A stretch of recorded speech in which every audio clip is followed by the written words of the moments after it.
Okay, mga ka-bestie, for today's video, meron ako itong tatlong prutas. Dalawang klase lang siya pero alam ko alam niyo na ito. Kumbaga ito is persimmon kung tawagin. Persimmon, tama ba ako? Persimmon. At isang kiwi. Actually, dalawang klase ang kiwi dito eh. Isang berde yung laman at isang yellow ang laman. So I'm not sure anong klaseng ano to. Kiwi, kung dilaw ba ito o yung green sa loob. Ngayon, ito, first time kong makakain ito. First time ko itong titikman. Kabibili ko lang, may tag pa.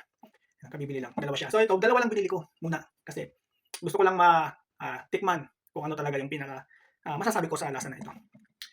Sabi ng iba, masarap kasi nakita ko ito sa kasamahan kong puti. Kinakain niya, malutong. Naririnig ko na habang inumo niya malutong. Sarap na sarap siya. So gusto ko lang ma-experience din, no, matikman. So ngayon tingnan natin. Actually hindi ko alam kung kinakain pa itong balat kasi yung kasama ko kinakain niya yung balat pero parang mas okay yata kung babalatan natin. So meron akong kutsilyo. Meron din ako yung pangbalat talaga. So gagamitan natin ganito. Try natin. Okay? Yan, babalatan lang natin siya dahil hindi ko nga alam kung anong lasa nito, kung tama ba, kung binabalatan o hindi. Pero mas gusto kong balatan siya para mas matikman natin yung lasa. Okay, balatan natin.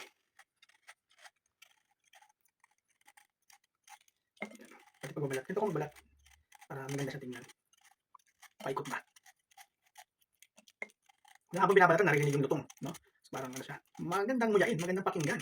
May magkakaalaman sa lasa. Oh, hindi natin tingnan. No? Ganito tayo magbalat ha. Huwag nyo nang pasin yung pagbabalat. Importante yung balatan. Oh, yun. Ano siya? Nabalatan na natin. Tanggalin lang natin ito. Kutsilyo lang gagamitin natin.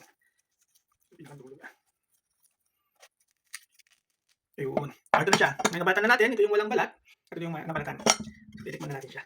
Tingnan muna natin. Kalahati. Yan. Hop. Ano, wala siyang buto. Ilan lang yung buto niya. Kunti lang. Ano, ito lang nakikita kong buto niya. So napakalinis sa loob. Sulit na sulit oh. Sulit na sulit. Para siyang mansanas. Ngayon titikman natin. Ayan. Tikman natin ang lasa.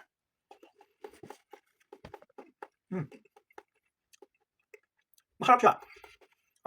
Maihahawig ko siya kung sa lasa lang. Maihahawig ko siya sa ano. Sarap na yan. Kung sa papaya, yung lutong niya, yung medyo pahinog pa lang. Ito, yung lutong. Yung lasa niya, maihahambing ko siya sa, alam niyo ba yung mabolo? Yung mabolo na hindi pa ganun kalambot o kahinog. Malibanang pa lang siya. O yung pahinog pa lang, yung may pagkalutong pa. Yun, yung ko siya maihahambing. Masarap siya. Ngayon ko lang ito malasahan. Makain. Ang dami sa Pinas nito nakikita ko sa palengke, kaso mahal. Pero ito ngayon, gusto ko lang matikman, ano? Ngayon, masarap siya.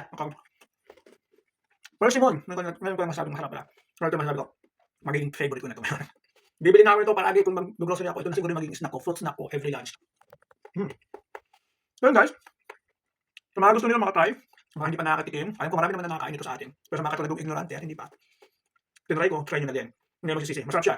Ngayon masasabi ko sa persimmon na ito, masarap siya guys. Try it. Hanggang dito lang po, persimmon fruits, thank you. Bye.